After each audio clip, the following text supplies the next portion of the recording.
El siguiente expositor es don Jorge Guardia.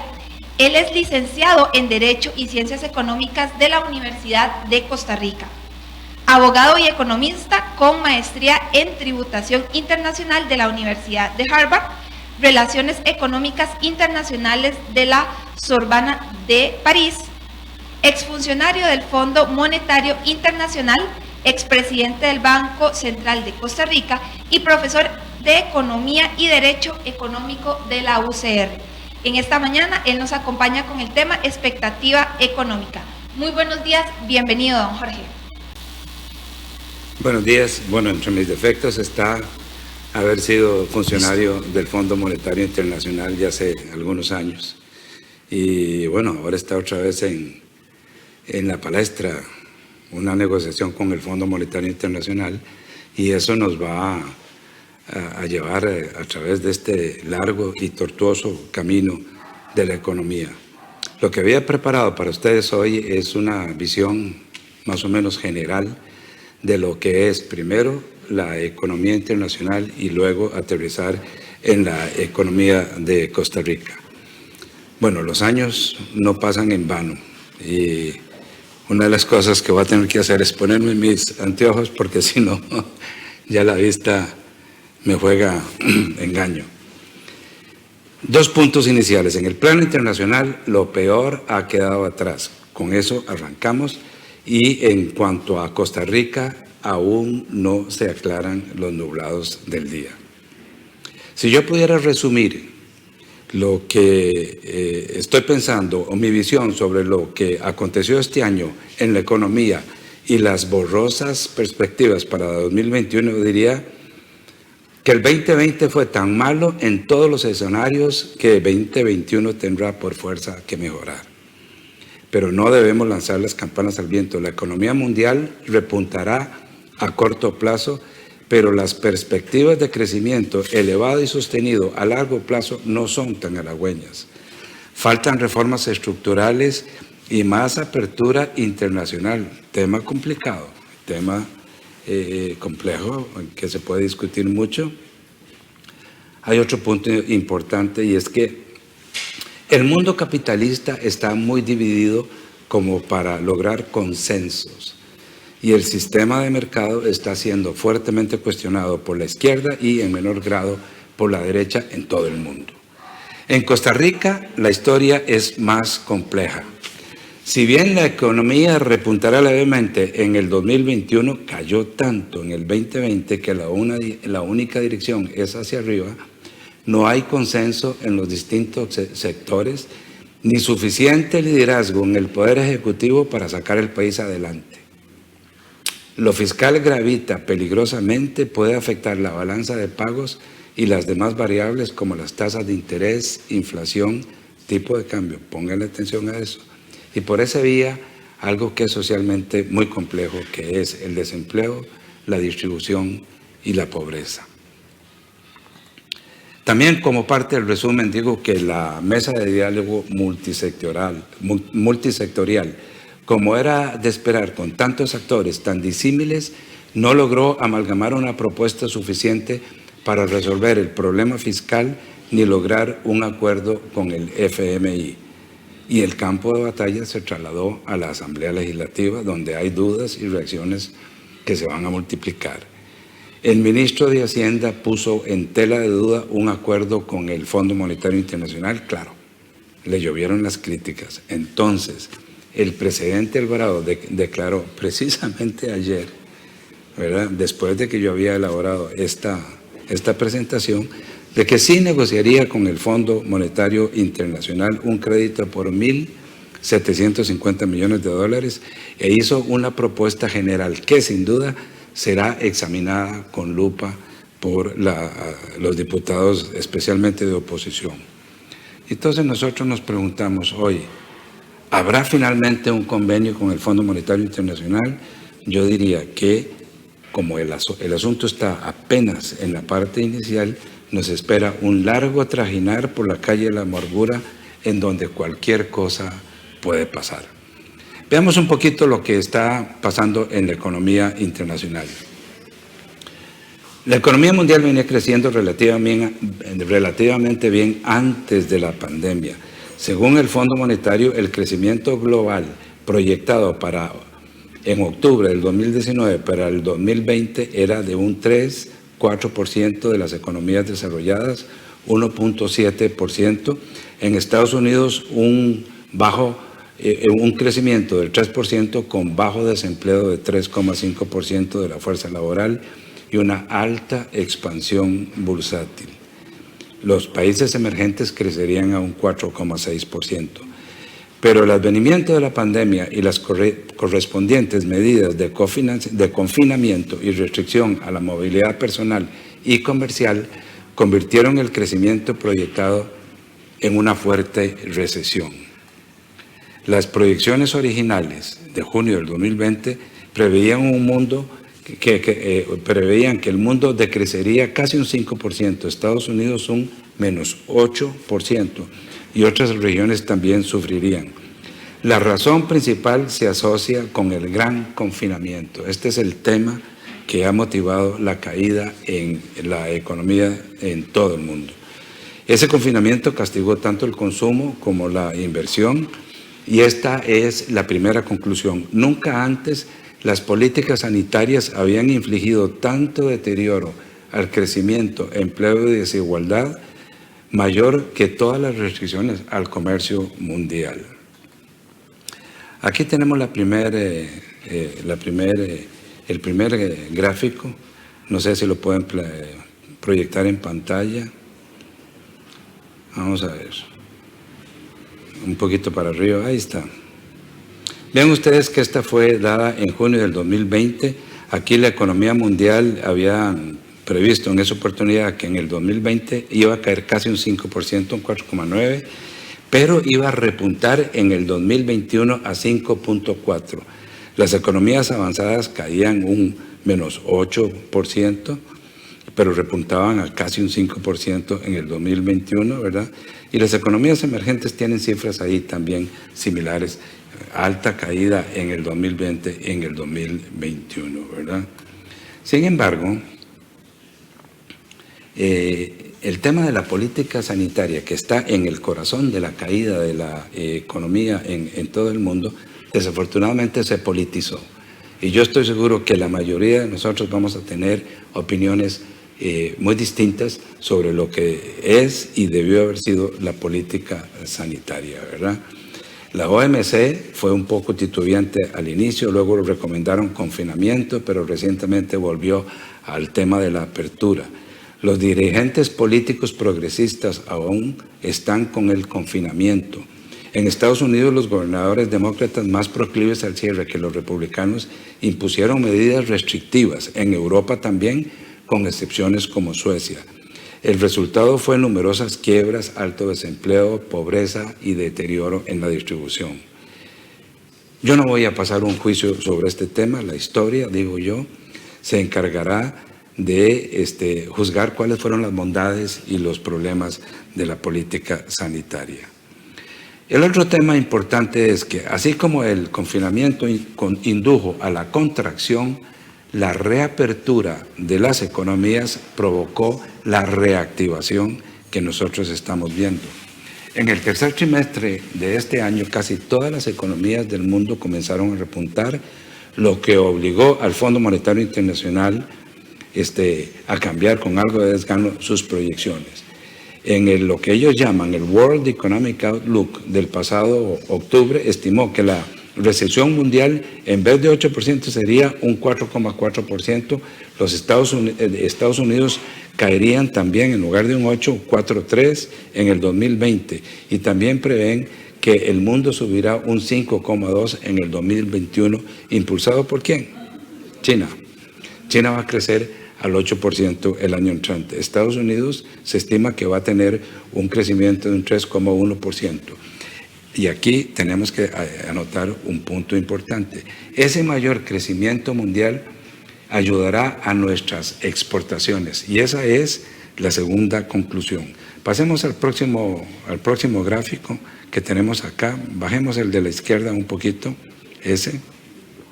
Y aquí ven ustedes que la economía está, tanto la economía del mundo, las economías avanzadas y los mercados emergentes y en desarrollo, lo que están es teniendo una recuperación en forma de V, ¿verdad? En el 2019 estaban más altas, caen fuertemente en el 2020 y se recuperan en el 2021 según las estimaciones del Fondo Monetario Internacional. En el otro gráfico de la derecha, no me voy a detener, pero ahí si ustedes pueden ver cuál es la evolución esperada y las proyecciones de las distintas zonas en el mundo para el 2021. Ok. También tenemos que agregar que además de la reapertura, la reactivación fue apoyada por fuertes ayudas financieras a los sectores afectados por el confinamiento, pero tuvo un alto costo económico. Como consecuencia, los déficits fiscales se dispararon y la deuda externa creció abultadamente. La cantidad de dinero emitida por los bancos centrales provocó abundante liquidez y bajas tasas de interés, en algunos casos en términos negativos. Aquí también tenemos las mismas proyecciones de las economías avanzadas, que es algo que ya lo vimos por lo menos en el gráfico anterior y no lo vamos a ver en detalle. Pero sí nos vamos a lanzar una pregunta importante, ¿verdad? Y es esta, ¿verdad? ¿Suavizaron esas políticas de abundante liquidez los efectos del confinamiento? ¿Se pudieron haber implementado otras medidas sanitarias alternativas sin cerrar tan drásticamente las economías? Y yo les digo, hay muchas posiciones encontradas y análisis contradictorios, pero aquí de nuevo el veredicto lo dará la historia. Veamos un poquito la inflación en el plano mundial. De momento, la variación de precios en el plano mundial es muy baja y así continuará en el 2021. Esta es otra conclusión importante porque eso, en cierta forma, beneficia a la economía de Costa Rica. Pero siempre existe la inquietud de hasta cuándo podrá mantenerse una situación tan laxa sin provocar un rebrote de la inflación y mayores tasas de interés que podrían afectar a todos los países, especialmente a los menos desarrollados como Costa Rica. Y esa es la cuarta conclusión. Precios del petróleo, ahí tenemos algo de buenas noticias. Dice el informe del Fondo Monetario rescatado por el Banco Central, comillas, la caída en el precio del petróleo, cuyo valor ha alcanzado mínimos históricos, mitiga en parte las implicaciones negativas de la crisis para Costa Rica. Así, si bien los precios de nuestros productos de exportación podrían experimentar bajas, se prevé que el efecto neto sea una ganancia en los términos de intercambio, es decir, la relación de los precios de las exportaciones y el de las importaciones. Aquí, como nosotros somos un país importador neto de petróleo, vamos a tener un beneficio adicional.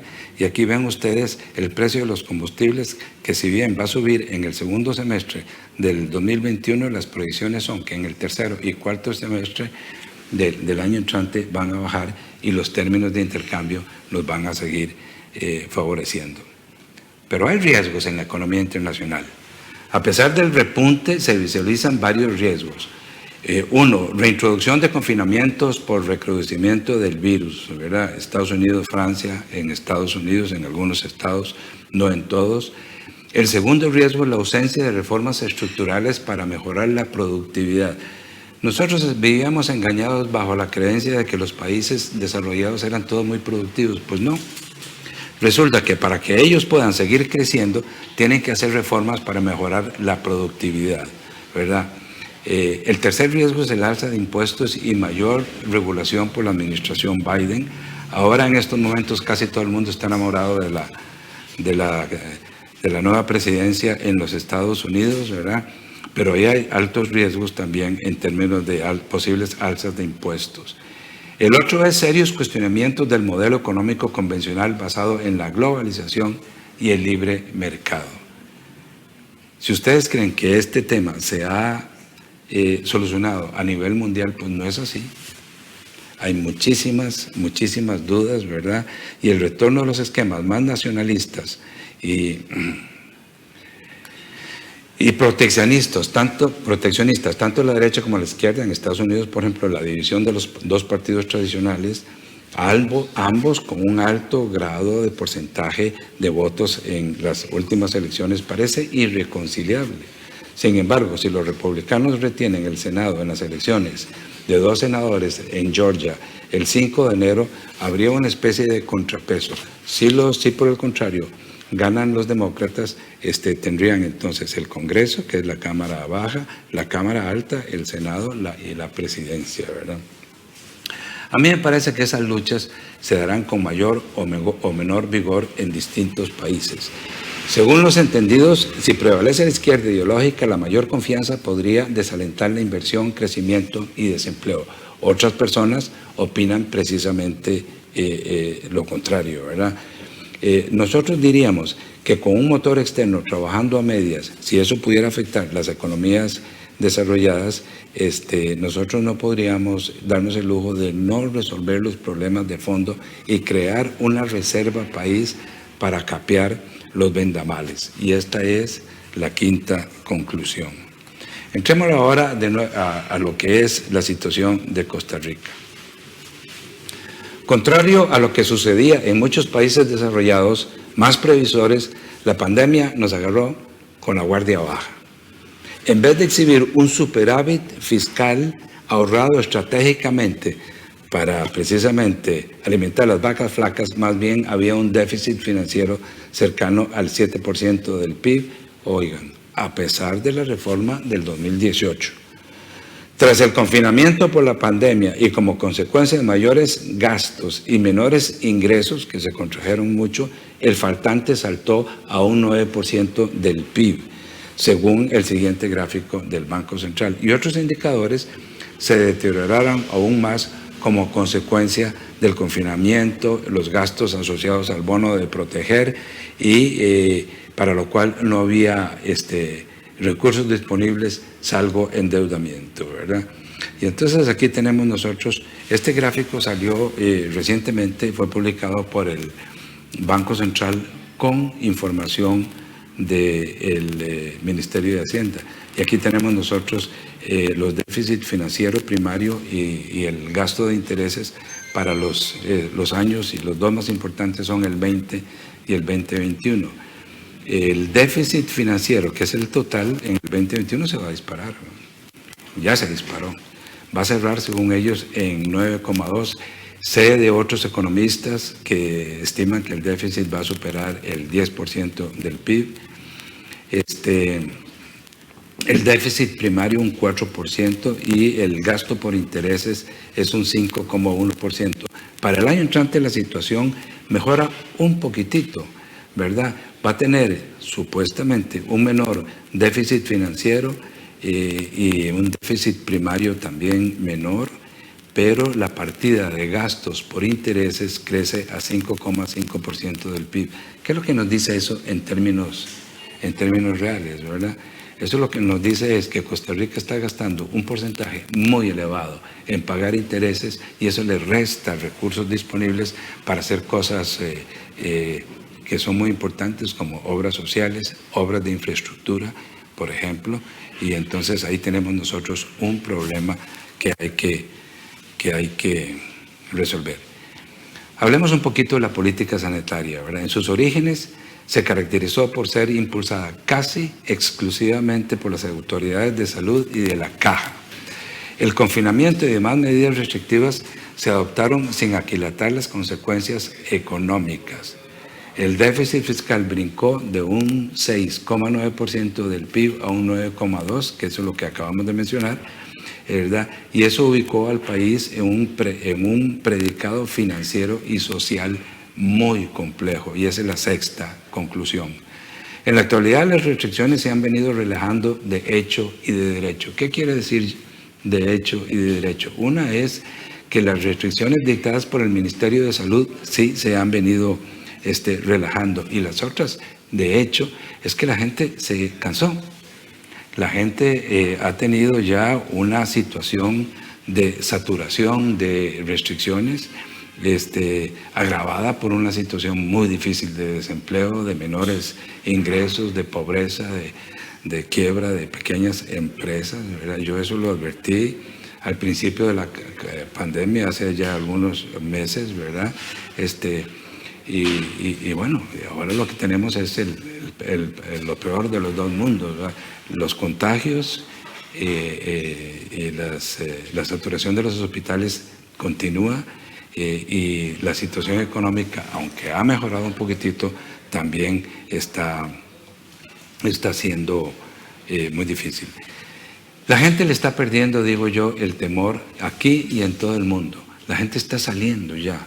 La gente está muy, muy ahogada, ¿verdad?, con la situación económica. Pero además, el advenimiento de la vacuna, ya Inglaterra lo aprobó para uso directo y hay otras vacunas ya haciendo fila que en los próximos días o semanas van a estar siendo implementadas. Eso le dice a la gente, bueno, ya la situación no es tan riesgosa, me puedo correr riesgos, ¿verdad? Aunque en el Ministerio de Salud digan que no, yo lo que siento es que hay un sentimiento generalizado ahí, ¿verdad? El índice, ¿verdad?, de inseguridad que se mantiene en Costa Rica, ¿verdad? Lo que llamamos nosotros el mayor o menor pesimismo está mejorando un poquitito. La recesión. Ahora, otra víctima temprana del confinamiento fue la producción nacional. Una economía que desde antes venía perdiendo dinamismo por ausencia de reformas estructurales, sobre todo en el sector público, y la incertidumbre por el deterioro de la situación fiscal, recibió un duro golpe en el segundo trimestre por el confinamiento, ¿verdad? Aquí tenemos las cifras que ya ha publicado el Banco Central, ya creo que ya las mencioné. Solo quiero indicarles de verdad que en el 2020 todos los sectores cayeron, ¿verdad? Agricultura, manufactura, construcción, comercio, transporte, almacenamiento y hoteles y restaurantes, ¿verdad? Cayeron todos. En el 2021, por esa precisamente situación de que cuando se parte las cifras de una situación o de un monto muy bajo, pues van a crecer todas en alguna dirección. El total va a ser apenas de un 2,6%, ¿verdad? Prevalece la duda si era necesario cerrar las playas y el turismo local y extranjero cuando los casos de contagio eran tan pocos, que cara este año esos sectores van a caer un 35%. La pregunta: ¿se podría haber adoptado otras medidas de protección sin cerrar escuelas, comercios y restaurantes? Esa pregunta se la hacen en todo el mundo y en todo el mundo se está discutiendo ese tema. De nuevo, solo la historia tendrá la respuesta. Pero sí es claro que los efectos económicos fueron muy severos. La peor recesión de las últimas décadas, ¿verdad? Y uno de los principales problemas ha sido la pérdida de empleo. Es la víctima económica y social quizás más sentida de la pandemia, ¿verdad? La tasa de desempleo abierto antes de la pandemia era alrededor de un 12% de la fuerza laboral. En marzo del 2020, ya en julio se había duplicado a 24%, aunque luego empezó a bajar levemente en septiembre a un 23%. Y las cifras que dieron hace un par de días la ubican ahora en casi un 22%, un 21.9% de la fuerza laboral. Casi todo el nuevo desempleo se ha producido en el sector privado. Aquí tienen ustedes el gráfico del desempleo. Me gustaría que lo pusieran en la pantalla. Tienen chancecito de ponerlo en pantalla. Vamos a verlo de ese, ¿verdad? Ustedes tienen la tasa de desempleo y vean ustedes que tuvimos el pico aquí en el segundo semestre de este año, ¿verdad? Después bajó del 24.4 al 23.2 y ahora está en el 21.9. Uno diría que ahí pareciera una tendencia descendente en el desempleo, ojalá que sea así, pero lo que uno ve es que son cifras muy pequeñas. La OCDE, por ejemplo, que acaba de sacar una evaluación de la economía de Costa Rica, lo que nos dice es que el crecimiento, si bien en el 2021 va a ser un poquito mayor, va a ser insuficiente para que nosotros lleguemos a tener tasas de desempleo similares a las que tuvimos antes de la pandemia. Ahora sí, vamos a hacer un poquito de política monetaria y cambiaria en lo que está pasando, ¿verdad? Una característica, no lo voy a ver todo, pero sí vamos a decir algunas cosas. Una característica es que desde el principio de la presente administración el Banco Central ha estado muy plegado al gobierno. En economía se llama eso que ha habido dominancia fiscal. Es decir, que la parte fiscal, las vicisitudes fiscales le están dictando prácticamente al Banco Central necesidades de salir a una especie de rescate, ¿verdad? No solo aprobó las letras del Tesoro, en vez de presionar por una reforma fiscal más ambiciosa cuando aún había tiempo, mantuvo una política fiscal laxa que le permitió al gobierno financiarse a bajo costo en el mercado interno. Recientemente convino en una reforma a su ley orgánica para comprar bonos del gobierno en el mercado secundario y financiar indirectamente al sector privado a través de los bancos. La gran duda que siempre tenemos los banqueros centrales, yo fui banquero central y no se me ha quitado esa maña de pensar como banquero central, es que cuando se tira mucho dinero a la calle, tarde o temprano va a haber que recogerlo y eso podría desembocar en situaciones de más inflación.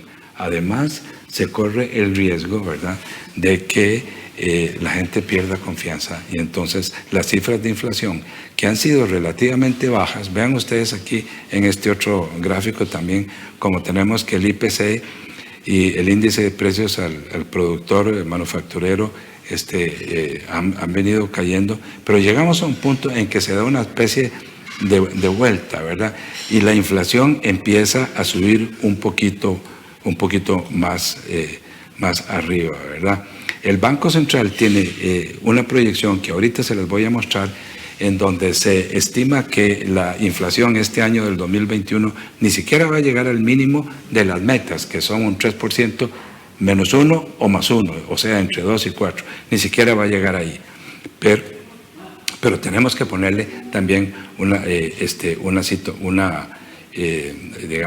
atención especial.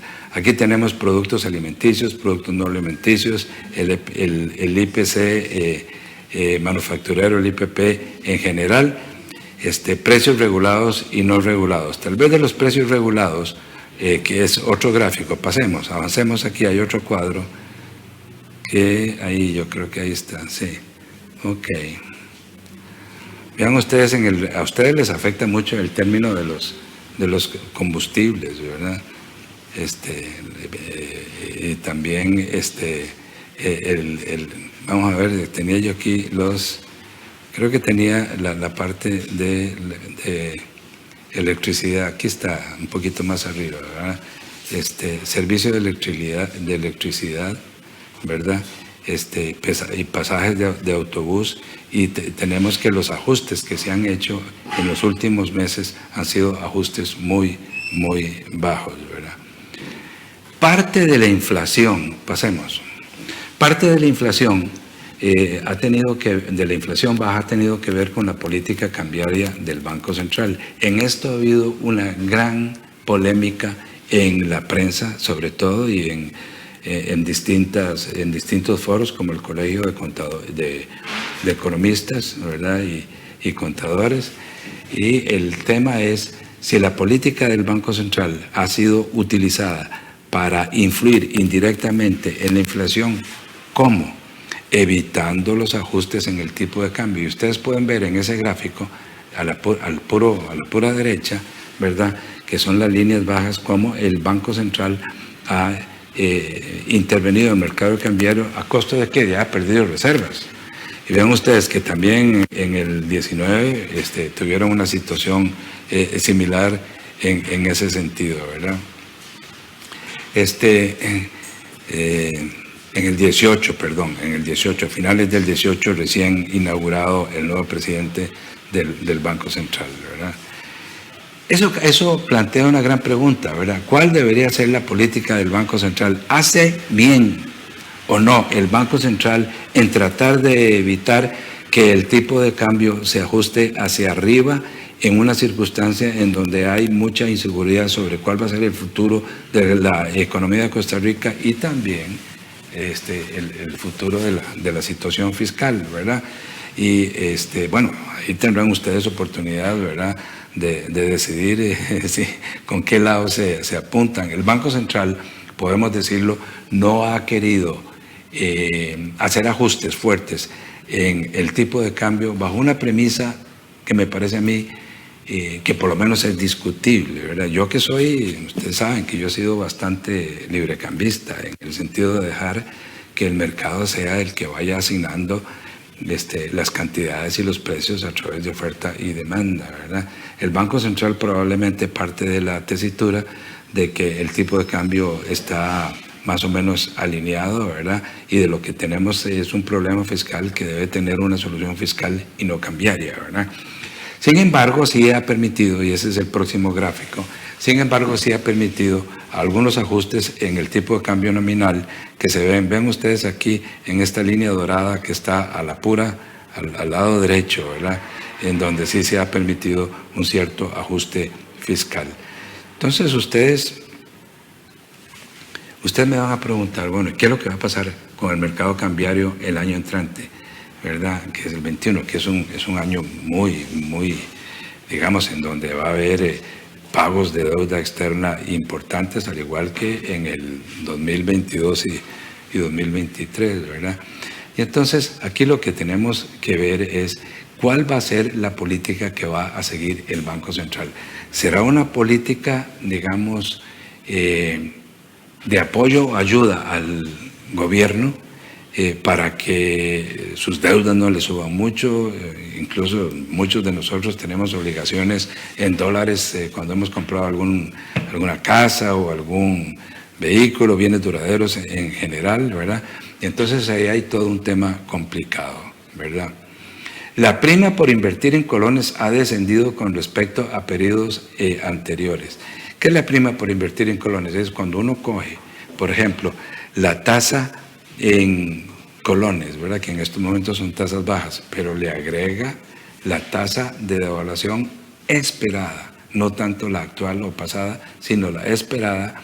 Y entonces ahí es donde la gente decide, bueno, ¿qué es lo que hago? ¿Me conviene ahorrar en colones o me conviene ahorrar en dólares? Y entonces cuando la prima por ahorrar en colones desaparece o se hace muy pequeña, la gente tiene la tendencia a aumentar el ahorro en dólares y eso puede presionar un poquito el tipo de cambio, ¿verdad?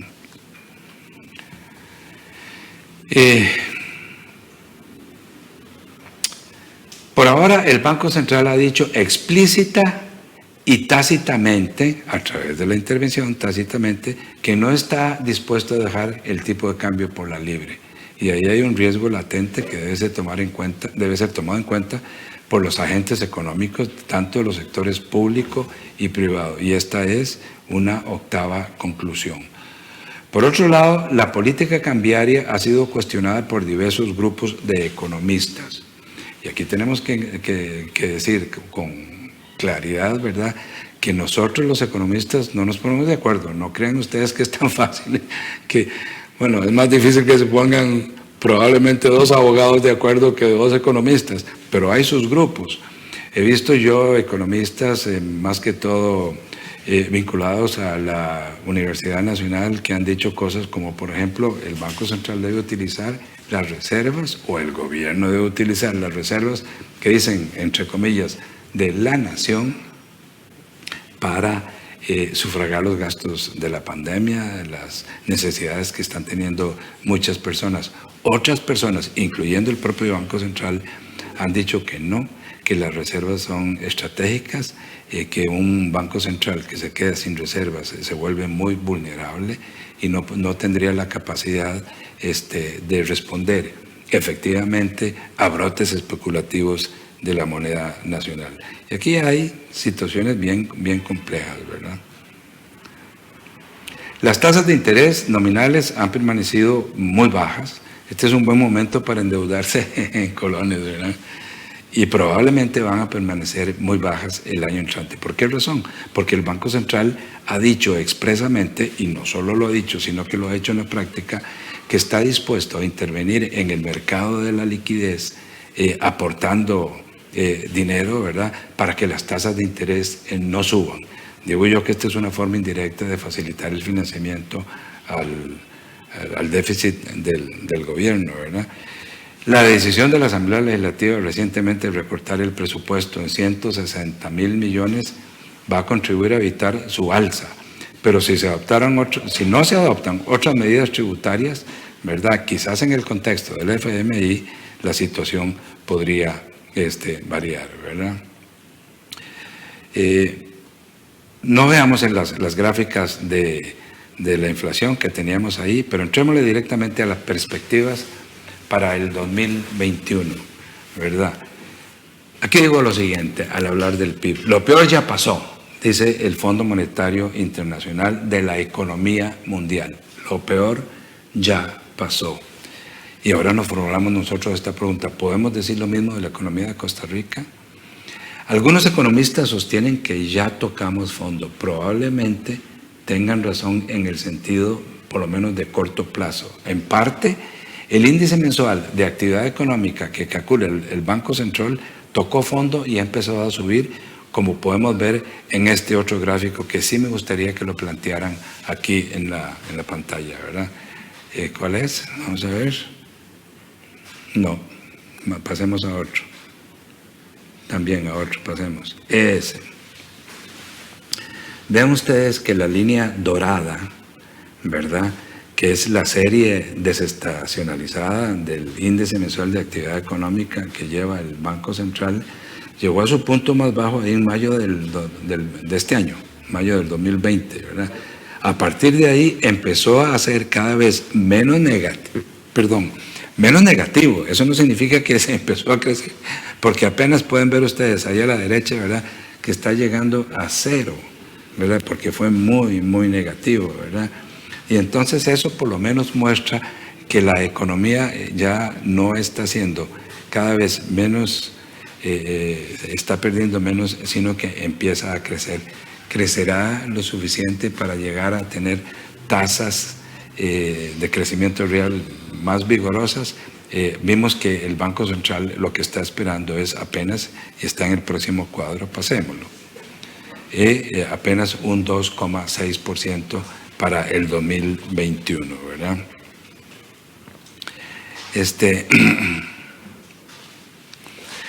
Agreguemos este otro concepto. Para que Costa Rica pueda retomar la senda del crecimiento elevado y sostenido, capaz de absorber el alto desempleo y bajarlo a niveles históricos, se necesitan reformas fiscales y estructurales que van más allá de una simple reducción nominal del presupuesto. Y para eso no se vislumbra aún consenso político, ¿verdad? Mi visión personal es que el crecimiento real en el 2021 podría ser incluso menor si el gobierno no logra romper las expectativas y si se mantiene la falta de credibilidad que influyen en la toma de decisiones. Recuerden ustedes una cosa, ¿verdad?, que el crecimiento con una economía que absorbe el 85% del empleo es privado, ¿verdad?, y la mayoría de las decisiones son privadas. Si el sector privado no está jugando en estas ligas y no está invirtiendo, la economía difícilmente va a repuntar, ¿verdad? No voy a ver más esto del tipo de cambio, ¿verdad? También, y pasemos ahora a lo que es las proyecciones que está haciendo el Banco Central de la balanza de pagos. Recuerden ustedes que la balanza de pagos son esas cuentas en donde se refunde todo, ¿verdad?, la economía nacional e internacional. Si nosotros importamos más en bienes y servicios de lo que exportamos, hay un faltante y hay que financiarlo de alguna forma. Y aquí es lo que está haciendo el Banco Central. Aquí tiene su déficit en cuenta corriente, inversión directa, y para el 2021, ¿verdad?, nosotros vamos a tener una situación que el Banco Central la presenta como bastante favorable, ¿verdad? ¿Cuál es la línea más alta de esa que tenemos? Esa es la línea celeste. Esa línea celeste nos dice, ¿verdad?, que en el 2021, ¿verdad?, el Banco Central va a incrementar su nivel de activos de reservas, son reservas internacionales. Sin embargo, eso tiene una situación que yo encuentro bastante delicada. Nos está presentando una situación bastante favorable. Uno diría, con solo ver esas cifras de balanza de pagos, que aquí no va a pasar nada. Bueno, no es exactamente así. Yo creo que si no se materializan las entradas de capital privadas, por un lado, y si no se materializa el endeudamiento externo, ¿verdad?, que va a realizar el gobierno, son los préstamos que tiene que aprobar la Asamblea Legislativa, la situación puede ser muy distinta de la que se está planteando por acá, ¿verdad? Y eso podría afectar las tasas de interés, podría afectar el tipo de cambio y podría afectar la inflación, ¿verdad?, que son circunstancias complejas. Ahora pasemos a este otro gráfico que tenemos aquí de nosotros, de las proyecciones de inflación que hace el Banco Central, ese que está ahí. Hagámoslo un poquito más grande. Ok. Bueno, ahí vemos que la meta del Banco Central es de un 3% de inflación, más un punto o menos un punto, ¿verdad? Ahí tiene un margen para actuar. Las proyecciones, que son esa línea que está atrás de donde está el abanico, ¿verdad?, y que se prolonga un poquito más dentro del abanico, ustedes podrían ver que la inflación podría llegar a un 1,75, o sea, menos del 2%, que es la meta inferior que tiene eso.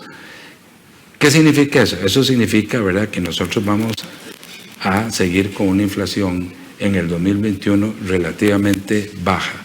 No tan baja como en el 2020, pero relativamente baja.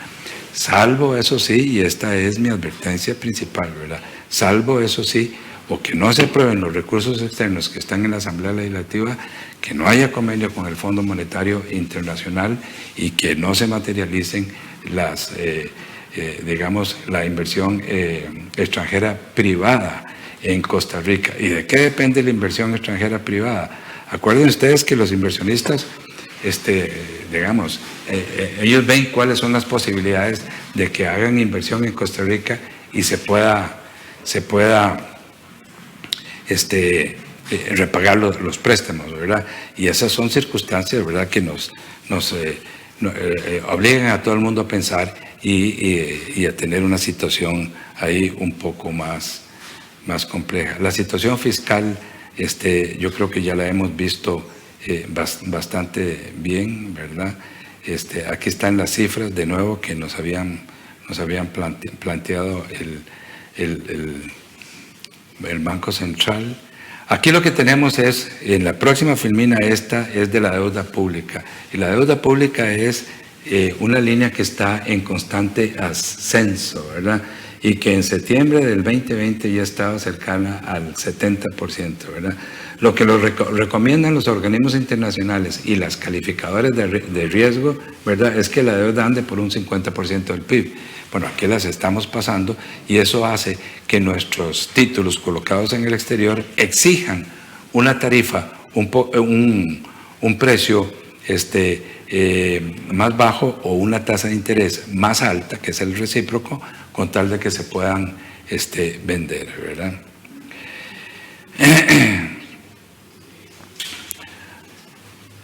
Tal vez el último párrafo que les quiero mencionar emana directamente del informe de octubre de la política monetaria del Banco Central, y nos dice lo siguiente: aquí el Banco Central se está curando en salud, ¿verdad?, para que vean, digamos, que ellos mismos están preocupados por el tema. Dicen, dado el peso del servicio de la deuda y la gradualidad de la reforma fiscal, la razón de deuda del gobierno central, la PIB, se mantendrá en este bienio en una tendencia creciente hasta alcanzar el 70% este año y 75% un año después, en el 21.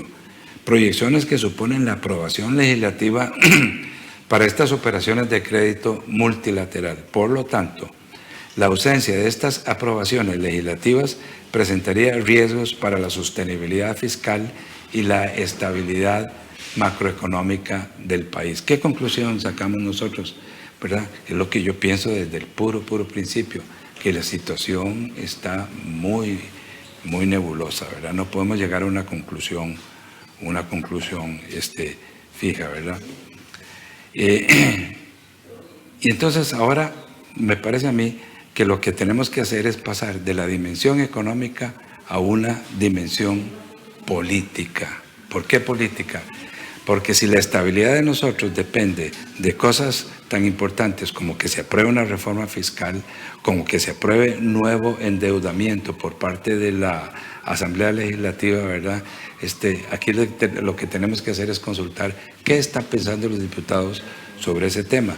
Y lo que he visto yo en los periódicos recientemente es que los diputados dicen, miren, no estamos de acuerdo en aprobar nuevos impuestos si no hay una reducción significativa de gastos. Ya le quitaron 160,000 millones al presupuesto. Pero yo quiero agregar ahora otra dimensión que es muy importante. Yo creo que por la vida de continuar haciendo reducciones pequeñas al presupuesto nacional, sin hacer una modificación estructural del aparato estatal, no nos va a llevar a ningún buen puerto seguro. ¿Y por qué razón? ¿Por qué? Porque el Estado también requiere recursos para operar, ¿verdad? Uno no puede llegar y quitarle a las instituciones del Estado, ¿verdad?, recortes tan grandes que no tengan plata ni para comprar, qué sé yo, papel para imprimir documentos, papeles, como decía Constantino Láscares, papeles de envolver y de no envolver, ¿verdad?, y cosas de esa naturaleza. El Estado no puede tampoco cerrar sin hacer una reforma estructural. Entonces aquí es donde viene el tema de lo que han planteado muchas gentes, incluyendo probablemente algunos de ustedes. ¿Qué es lo que vamos a hacer para arreglar el Estado con la condición de que sea sostenible la reforma? Bueno, ahí tienen que hacer reformas de carácter estructural, probablemente tenga que ver con privatizaciones. Ese es un tema que es muy complejo en Costa Rica, probablemente tenga que ver con algunos mayores gastos del Estado que tengan que recortarse, probablemente va a tener que ver con mayores impuestos, tanto en renta como en territorial y quizás en el IVA. Y entonces, en resumen, ¿a qué nos lleva toda esta situación? A una gran discusión pública que yo veo es la que se viene desarrollando en Costa Rica en los últimos años, pero que va a ser muy cruda en el 2021. Sobre todo que es un año preelectoral. Va a ser muy cruda.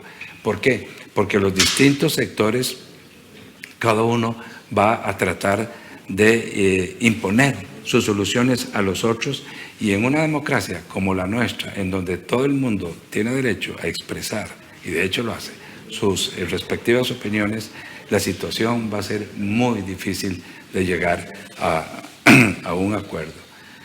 ¿Podría haber un acuerdo con el Fondo Monetario Internacional? Miren, yo les dije que entre mis defectos era haber trabajado en esa institución que la conozco bien. Y aunque si bien es cierto que ha variado en los últimos años, el Fondo Monetario no es tan generoso como la Madre Teresa. Ténganlo por seguro, ¿verdad?, que vendrán un cúmulo de impuestos importantes por ahí, ¿verdad? Y entonces los costarricenses deben saber, algunos están pidiendo que haya convenio con el Fondo Monetario, ¿verdad? Creyendo que el fondo les va a decir, sí, gasten menos, hagan un buen recorte del Estado, privaticen y no pongan impuestos. Yo no lo veo así. Yo creo que el Fondo Monetario exigiría, porque lo ha dicho en los informes de los últimos años, que están ahí en la página web del Fondo Monetario, en la sección de Costa Rica, de que sí se necesitan mayores ingresos. Y esto es una discusión bien compleja, ¿verdad? Es una discusión, ¿verdad?, que va a llevarnos a tomar algunas decisiones, ¿verdad?, a lo mejor que no sean del agrado de muchos. 2 puntos para terminar. Una es, el gobierno no ha querido orientar al país sobre si quiere una reforma con el Fondo Monetario o no la quiere. Primero dijo que sí, después el ministro de Hacienda dijo que no, que eso no era una prioridad. Entonces el presidente se sacó de la manga esta reunión de todos los sectores, ¿verdad?, esta mesa de negociación de la cual salieron recomendaciones bastante tenues. Por ejemplo, no salieron recomendaciones importantes ni en ajuste estructural, ni tampoco en impuestos, salvo una que tenía que ver con la renta universal, es decir, poner todos los recursos que tienen las personas en un mismo saco y aplicarle la tarifa progresiva. Pero no se dijo de ajustes en otras variables. Y entonces ahí es donde nosotros tenemos una situación compleja. Ayer el presidente salió a la prensa a través de su ministro de Comunicación, pero también en una entrevista que le hizo el director de La Nación, que salió publicada ahí en Canal 7, dijo, sí voy a un acuerdo con el Fondo Monetario Internacional y además lo que voy a hacer es esto, voy a producir un superávit primario de un 1% en 3 años, voy a establecer un incremento de impuestos de 0,8%, una reducción de las exoneraciones de 0,7%, entre los dos es 1,5 puntos del PIB, y un 1% de reducción de gastos. Hoy veo en la prensa también en varios periódicos, sobre todo en CR Hoy, que los economistas consideran que ese ajuste no va a ser suficiente, no vuela, para ponerlo en esos términos, frente al Fondo Monetario Internacional. El Fondo Monetario lo que primeramente va a querer es que los ajustes sean sostenibles, ¿verdad? Y entonces ahí lo que veo es que va a empezar a haber un estira y encoge con el Fondo Monetario Internacional, y de ahí yo no sé todavía qué es lo que va a salir. Por esa razón concluyo diciendo lo siguiente: todos los resultados y las variables estimadas por el Banco Central para el 2021 ahí están, pero tómenlas con un grano de sal, porque muchas cosas pueden pasar, ¿verdad? Y si no se materializan los recursos externos y no hay nuevos impuestos y no hay otras medidas de carácter estructural más de fondo, las variables que se han planteado podrían ser muy diferentes. Y con esto termino y quisiera ahora, si ustedes tienen alguna pregunta o duda, tratar de responder. Efectivamente, don Jorge, bueno, primeramente muchas gracias por su ponencia y efectivamente tenemos varias consultas por medio del chat. La primera dice de la siguiente forma: ¿cuál sería la política de endeudamiento del ICE en colones o en dólares? Bueno, yo respondería lo siguiente, ¿verdad? Que en estos momentos apelar a una política de endeudamiento en dólares, aunque las tasas sean más bajas que en colones, aunque en colones también han bajado, involucra un riesgo importante, sobre todo si el endeudamiento es a largo plazo. Entonces yo lo que diría ahora, en estos momentos hay que esperar un poquito a que se aclare qué es lo que va a pasar con la política cambiaria del Banco Central. Yo no veo problemas serios en el 2021 por una razón que yo dije durante la exposición. El Banco Central está anuente a utilizar sus reservas para evitar una devaluación fuerte, ¿verdad? De manera que por ahí no tenemos el problema. Si el endeudamiento es a largo plazo, yo diría que tiene que verlo con un grano de sal. Y después, con respecto al endeudamiento en colones, a mí me parece que las tasas en estos momentos están muy bajas, la inflación es muy baja, y es una opción que podría considerar el ICE tanto a corto como a mediano plazo. Perfecto, muchas gracias, don Jorge. La siguiente consulta dice así: ¿qué esperar de un convenio con el Fondo Monetario Internacional? Impuestos. Impuestos, desafortunadamente es así. Yo no creo que va a ser fácil hacer un acuerdo con el Fondo Monetario Internacional, porque como les dije yo, ellos le van a exigir a Costa Rica, ¿verdad?, que tenga una situación fiscal sostenible. No es que la arregle por 1 año o 2, sino que sea sostenible, y la sostenibilidad va a venir fundamentalmente por más impuestos, ¿verdad?, y también con otros ajustes de carácter estructural, por un lado. Por otro lado, en estos momentos no es seguro que la Asamblea Legislativa o una mayoría de la Asamblea Legislativa va a estar dispuesta a ir en la línea de un acuerdo con el Fondo Monetario Internacional aprobando más impuestos. Yo veo que los diputados no quieren eso, y me parece a mí que lo haría más duro en el 2021, que es el año preelectoral, ¿verdad? De manera que dentro de las de posibilidades que tendríamos que tener nosotros como país, ustedes como institución, funcionarios, y nosotros también como entes privados, lo que tenemos que pensar, ¿verdad?, es que no es tan claro que un acuerdo con el fondo se vaya a dar rápidamente, de manera que el país va a tener que pensar en otras opciones alternativas, lo que en inglés llaman un fallback position, es ¿qué pasa si la primera opción no funciona? Hay que tener otra u otras opciones, ¿verdad? Lo que sí me parece a mí que sería muy inconveniente es que Costa Rica no hiciera nada y que entonces las fuerzas del mercado internacional, sobre todo a través de la balanza de pagos, como podría ser una devaluación fuerte o como podría ser una alza también fuerte en las tasas de interés, nos llevara a un ajuste que podría ser muy doloroso, sobre todo para las clases menos favorecidas, ¿verdad? Una inflación alta, también desempleo. Es decir, si la gente se asusta, la gente no invierte. Y entonces las fuentes de empleo no van a estar ahí. Y si eso se combina con la política que se ha seguido de tener muchas restricciones, confinamiento, restricciones vehiculares y cosas de esa naturaleza que han afectado muchísimo el empleo, entonces la situación bien podría complicarse. Perfecto, don Jorge, muchas gracias, y también al participante que nos realiza la consulta. La siguiente pregunta dice: ¿qué opina su persona del fondo de avales? ¿Del fondo de avales? De avales. Bueno, esa es una estrategia nueva, ¿verdad?, que se ha aprobado recientemente, ¿verdad? Yo lo que creo es que es un instrumental diferente y nuevo en el tanto pueda ser manejado por el Banco Central, el préstamos para las entidades financieras para que puedan dar avales de esta naturaleza.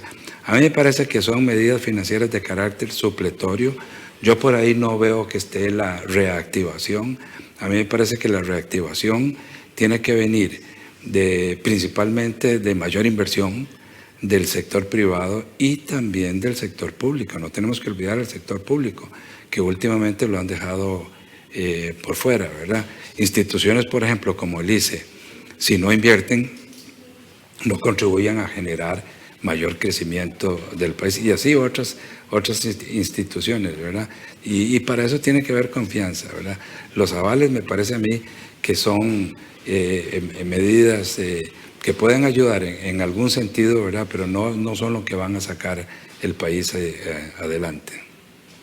Perfecto, don Jorge, muchísimas gracias. La siguiente consulta dice de la siguiente forma: ¿cómo armonizar el tema de salud con relación al problema económico? Mire, es muy difícil armonizarlo. Es más fácil decirlo que armonizarlo. Yo lo que veo es que se han planteado dos tesis que en sus orígenes fueron muy contrapuestas, aquí y en muchas partes del mundo. La gente de salud lo que dijeron, le vamos a dar prioridad a las vidas humanas y nada más. El argumento principal, decían ellos, no solo el de la vida, sí, sino que quería evitarse que se saturaran los hospitales y otras facilidades, ¿verdad?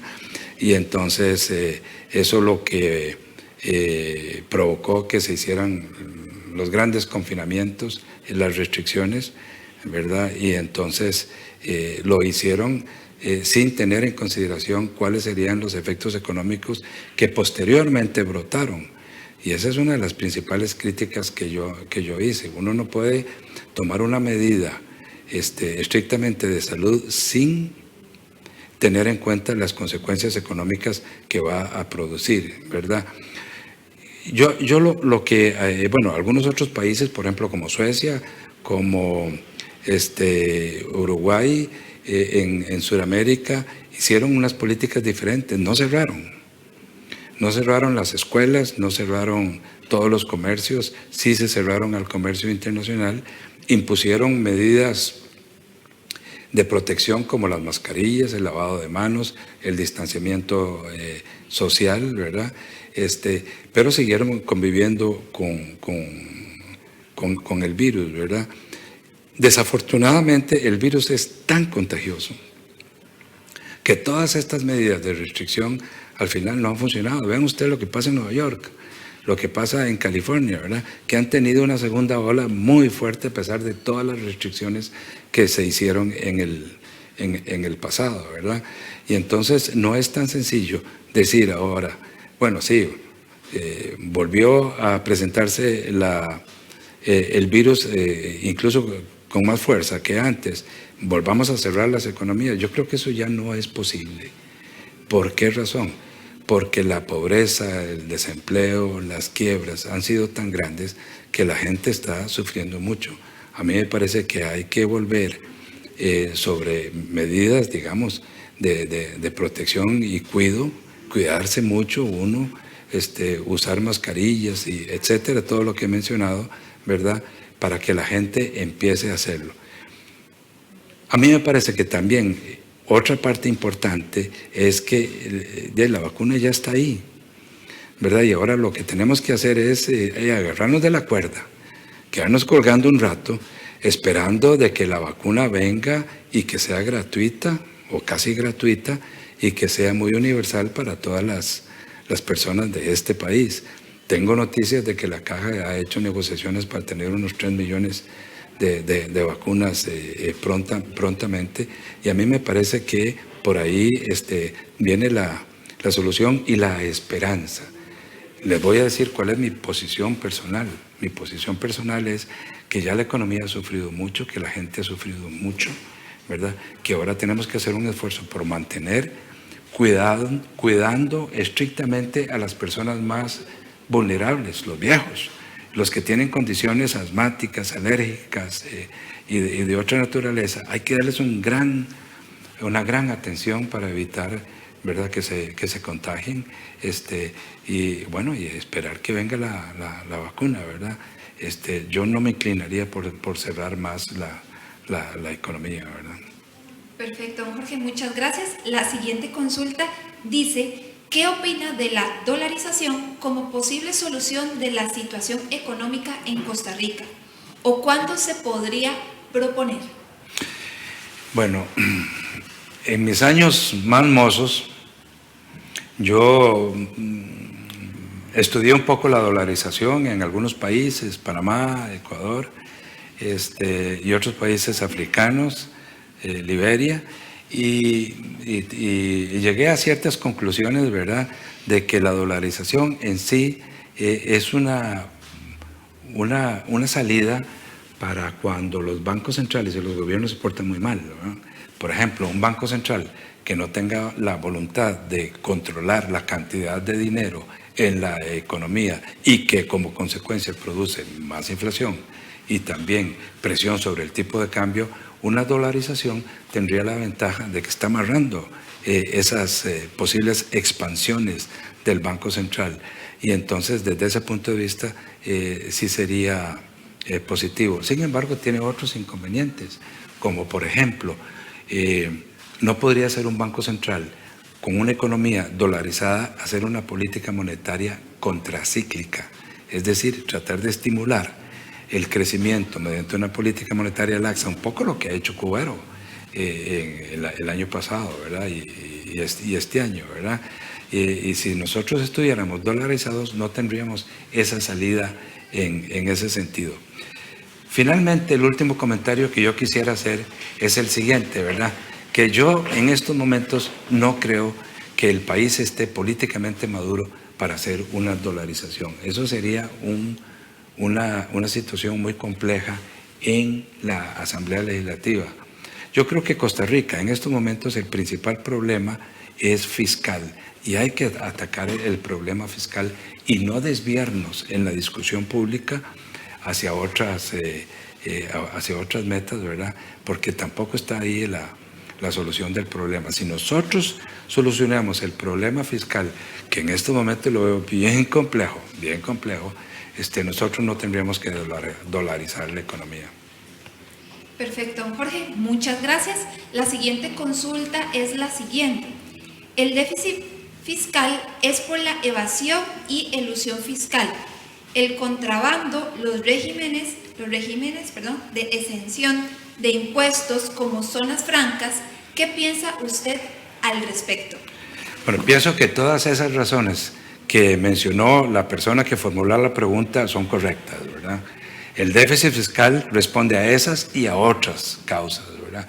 Hay elusión y hay evasión, ¿verdad? La diferencia entre la elusión y la evasión, ¿verdad?, es que la evasión es un fraude, ¿verdad? Es una defraudación al fisco, ¿verdad? Se están evadiendo los impuestos que legalmente corresponde pagar. La elusión es al revés, es que no es ilegal, sino que es utilizar todos los portillos que establece la ley para pagar menos impuestos. Trump en Estados Unidos, ¿verdad? Es un caso típico, ¿verdad? Ahora, zonas francas. Yo les voy a dar mi opinión personal, aunque se enojen los señores de zonas francas. Yo creo que las zonas francas deberían cotizar más en este país.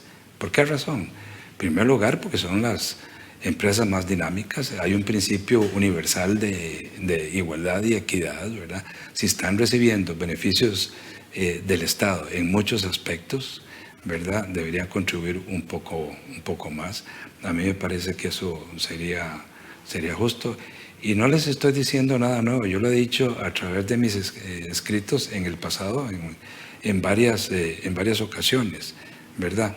Pero también hay otras causas del déficit fiscal, ¿verdad? Bueno, ahora lo que tenemos es que la economía está creciendo poco y entonces los recursos fiscales, porque la gente gana, las empresas y las personas ganan menos, entonces cotizan menos, pagan menos impuestos, entonces el déficit se aumenta, ¿verdad? Otra situación que ha aumentado el déficit fiscal son los gastos de la pandemia. Yo lo dije al principio, la pandemia nos agarró con la guardia baja y entonces si nosotros hubiéramos tenido una reservita estratégica, ¿verdad?, pudimos haber hecho esos gastos sin tener que digamos, golpear las finanzas públicas, ¿verdad? También me parece a mí que tiene que ver con la reactivación, ¿verdad? Yo recuerdo que ha habido gobiernos en el pasado que cuando la economía crecía altamente, ¿verdad?, ya no era como decían antes, que el mejor ministro de Hacienda era una buena cosecha de café, no, sino un alto crecimiento de la economía. Y para eso se necesitan muchas cosas. Hay que mejorar la productividad, ¿verdad? Hay que mejorar, digamos, la confianza de la gente para que la gente invierta, ¿verdad? Tiene que modificar una serie de cosas que les han señalado los sectores empresariales y también organismos internacionales sobre esa telaraña, ¿verdad?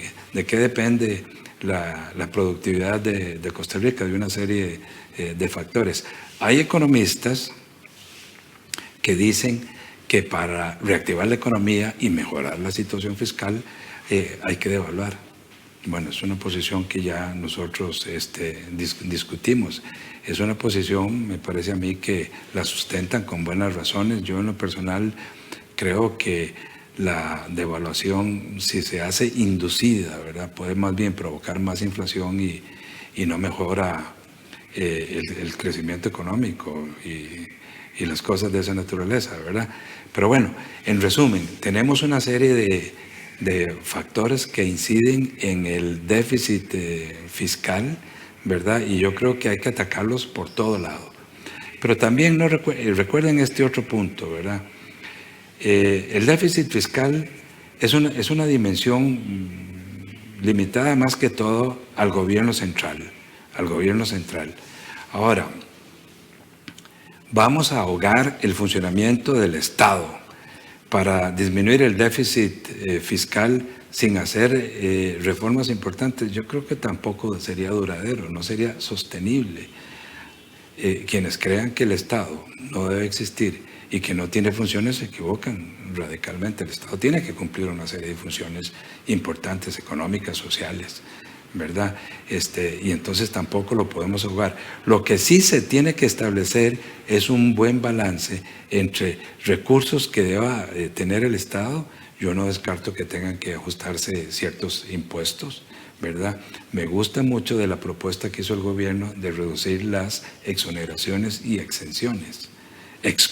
También todo eso en materia jurídica existe y la gente paga menos impuestos. A mí me parece que hay que modificar todo ese tipo de cosas para no estar ordeñando, perdonen la expresión, los recursos del Estado, porque en esas circunstancias pues, no hay presupuesto que alcance, ¿verdad? Y también hay que hacer otras cosas, ¿verdad? Hay que mejorar la productividad del Estado, la eficiencia, la eficacia del Estado, tenemos que mejorarla. No podemos seguir trabajando así, ¿verdad? También tenemos que redefinir un poco el concepto del Estado, cuáles son las funciones esenciales que tiene que hacer el Estado en relación con las necesidades de la gente. Si a mí me preguntan cuáles serían necesidades importantes del Estado, yo diría que la electricidad es fundamental, ¿verdad? Eso me parece que debe seguir en manos de una institución como el ICE, el AIA. El agua es un recurso fundamental, ¿verdad?, que tiene que ser mejorado. Para ello hay que hacer grandes inversiones para que la gente tenga agua, ¿verdad? Nosotros no podemos decir en aras de un gasto menor y de un déficit menor, bueno, vamos a sacrificar estas inversiones. Tampoco se puede hacer esto. Perfecto, don Jorge, muchísimas gracias. Nos quedan 2 preguntas por abordar. La penúltima es la siguiente: si por definición el activo de los bancos son sus pasivos, en este contexto de crisis no sería sensato prescindir de algún banco público, en el entendido que ante crisis peor pueden representar una carga difícil de asumir por el Estado. A mí me parece que sí. Eso obedece un poco a una visión realista que tengo yo de un Estado en problemas económicos muy serios. El Estado tiene activos valiosos como los bancos del Estado, ¿verdad? Que lo único que le dan son impuestos, nada más, ¿verdad? Si por ejemplo se tomara la determinación de vender uno de los bancos del Estado, y otras instituciones podrían ser, ¿verdad?, que no sean tan estratégicas como la electricidad, por ejemplo, que me parece a mí que ahí es fundamental preservar ese activo en manos del Estado.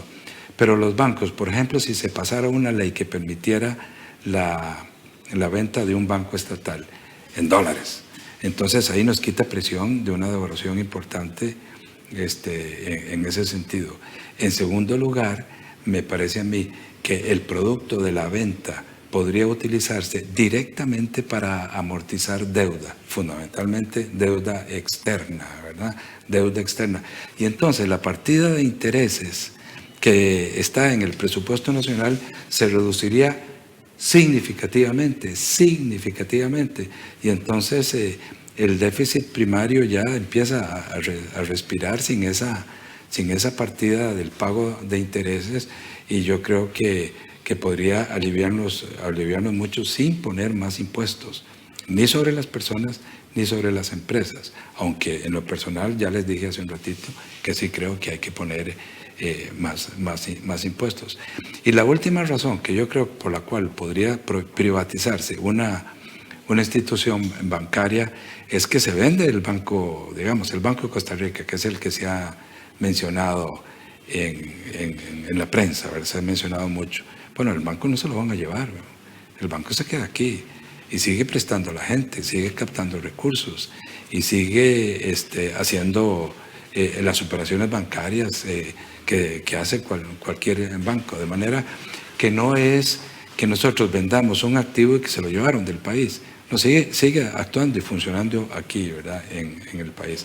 Yo creo que a mí sí me parece que en el trance en que estamos, que es un trance muy complejo, ¿verdad?, muy complejo, en el que mucha gente puede salir muy dolida y muy perjudicada, ¿verdad?, una solución de esas, siempre y cuando, diría yo, los recursos provenientes de esa traslación o venta de activos se destinen exclusivamente a disminuir la deuda pública, ¿verdad?, para que el Estado vuelva a respirar, ¿verdad?, y siga haciendo las funciones que el Estado está llamado a hacer. Perfecto, don Jorge, muchas gracias. Y para finalizar la sección de preguntas, vamos a proceder a leer la última, que dice así: ¿ha visto alguna modificación respecto a promover impuestos a la riqueza más que al ingreso. Sí, han salido en la prensa, ¿verdad? Sí han salido en la prensa. Bueno, don Pepe Figueres, en sus años, ¿verdad?, después de la revolución, puso un impuesto al capital, ustedes se acuerdan. Y en otros países también se han dado. Ahora lo que mucha gente está diciendo, ok, vamos a ponerle un impuesto a la riqueza. Es un impuesto a los activos de las personas. Ahí va todo. Casas, carros, fincas, edificios de apartamento, activos bancarios, depósitos en cuenta corriente, todo ese tipo de cosas. Es un impuesto duro, dependiendo desde luego de la tarifa, ¿verdad?, de la que se esté hablando, ¿verdad? Una versión moderada de esa la planteó el presidente de la República cuando pretendía triplicar el impuesto, la tarifa al impuesto territorial, ¿verdad? Y entonces ahí también mucha gente arrugó la cara. Yo creo que ese tipo de cosas, si lo hicieran, debería ser solo por una vez, pero que no se convierte en una estrategia periódica, ¿verdad? Porque eso podría disminuir muchísimo la inversión extranjera y la inversión nacional, ¿verdad? Eso asusta a la gente, ¿verdad?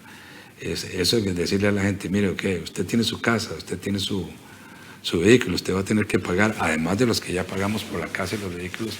Me parece a mí que es una situación compleja. Yo tal vez diría que difícilmente el gobierno de la República lo vería como estrategia. No lo ha planteado, se ha planteado privadamente.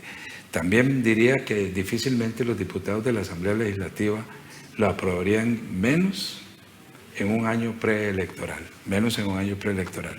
Y entonces lo veo como una salida que me parece a mí que tal vez no es la más adecuada. Pero sí también les quiero decir una cosa.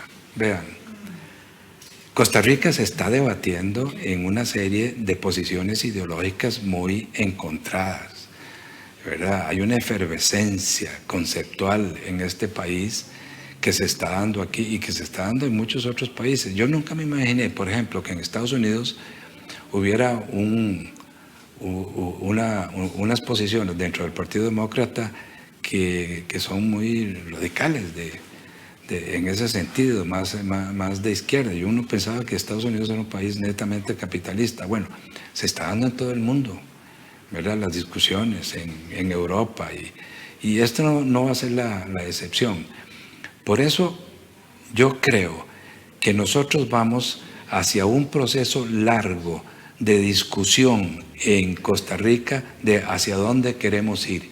Y yo no veo que haya, en estos momentos no veo que haya un gran consenso, ¿verdad? Todo este tipo de cosas va a estar en la palestra y va a tener abogados a favor y abogados en contra. Perfecto, don Jorge. De esta forma concluimos con la sección de preguntas. Le agradecemos mucho su participación y sobre todo el haber aceptado la invitación a este seminario. Muy agradecidos con su persona. Con gusto. Muchas gracias, que tenga una muy buena tarde. Y bueno, antes de pasar a los nombres de los ganadores de los últimos premios que tenemos para ustedes, queremos indicarles de que por un tema tiempo no pudimos realizar algunas consultas sobre el tema de pensiones. Sin embargo, vamos a estar realizando una charla para principios de enero sobre este tema. Así que los dejamos para que estén cordialmente invitados y también muy atentos a esta charla. Y bueno, por último, vamos a dar los nombres de los ganadores. En este caso del Smartwatch sería doña Cecilia Doño. Muchas felicidades a doña Cecilia, ahí lo pueden ver en pantalla el premio. Y del Sport Cámara es don Maynor Gerardo Rojas. Felicidades a ambos ganadores y de esta forma llegamos al final de este congreso. Les agradecemos mucho a cada uno de ustedes por esta participación y para este cierre quiero dejarlos con un mensaje de don Carlos Strodi. Muchas gracias. Con esta excelente exposición de don Jorge Guardia, estamos dando por finalizado este 33º seminario anual del CICE. Nada más queda agradecerles a todos ustedes por su apoyo y participación en este evento, así como todos aquellos que hicieron realidad este evento, como el caso de la comisión organizadora, el cuerpo administrativo encabezado por la directora ejecutiva, Mercedes Arias, nuestra moderadora, Cristel Díaz, así como también el equipo de producción, MC Producciones, y todos aquellos que nos apoyaron para hacer un éxito de este evento. Solo faltaría que en nombre de la Junta Directiva, del CICE, del cuerpo administrativo y mío, desearles una muy feliz Navidad y que tengan un excelente año 2021. Muchas gracias.